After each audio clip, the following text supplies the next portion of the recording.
Hello দর্শক, এই মুহূর্তে আমরা আছি বরাতুয়াল স্মৃতিসৌধে কিন্তু আমরা আছি।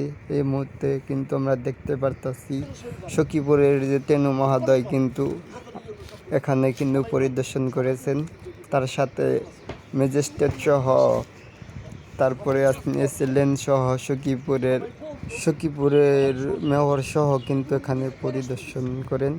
আমরা শুনবো মেয়র কি বলেন, আমরা কি আলোচনা করেন সেটাই এখন আমরা শুনবো। কোনোভাবেই আমরা নাগালি এলো না হলে কোনোভাবেই 102টা গড় ফসল কোনো দিনই এইটা টেন্ডার হইতো না এবং এইটা আমরা করতে পারতাম না। এটা বিশাল স্থায়ী একটা সমাধান আর স্থায়ী একটা জিনিস, এটা অস্থায়ী না। একটা মাটিতে বাঁধে দিলাম, তারপর চলে গেল বীর সেনানি। যতক্ষণ পর্যন্ত এই বাংলাদেশ থাকবে ততক্ষণ পর্যন্ত ওই গড় নষ্ট হয়ে গেলে আবার সংস্কার করবে, উঠছে ভালো করবে, ইতিহাস যেভাবে সাক্ষী দেবে সেই কাজটা আমরা করছি। এর জন্য মুক্তিযোদ্ধাদের পক্ষ থেকে, আমাদের পক্ষ থেকে এবং সকল মুক্তিযোদ্ধা পরিবারের পক্ষ থেকে আমরা আন্তরিক অভিনন্দন ধন্যবাদ জানাচ্ছি।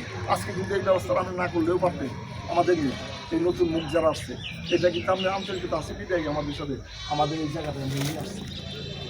সবাই কিন্তু চিন্তা করতে যাই হোক, আমি বেশি কথা বললাম আমরা এরপরে আলোচনার পরে কিন্তু মুক্তিযোদ্ধার কমান্ডারের হাতে লেখা বই কিন্তু তুলে দেওয়া হচ্ছে ম্যাজিস্ট্রেটের হাতে, কিন্তু আমরা দেখতে পারতেছি সখীপুরের যে তেনু মহোদয় হাত ধরেই কিন্তু ম্যাজিস্ট্রেটের হাতে কিন্তু তুলে দেওয়া হচ্ছে বইগুলো। দেখতে পারতেছেন সবাই দর্শক, আপনারা কিন্তু দেখতে পারতেছেন কিন্তু তেনুর হাত ধরেই কিন্তু ম্যাজিস্ট্রেটের হাতে কিন্তু তুলে দেওয়া হচ্ছে।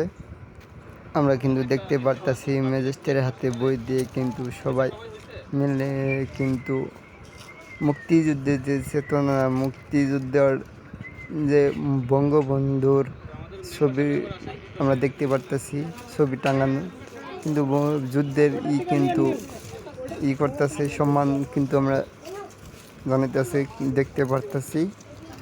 এই ছিল আমার কাছে সর্বশেষ সংবাদ। আমাদের সংবাদ পেতে চ্যানেলটাকে সাবস্ক্রাইব করে রাখবেন।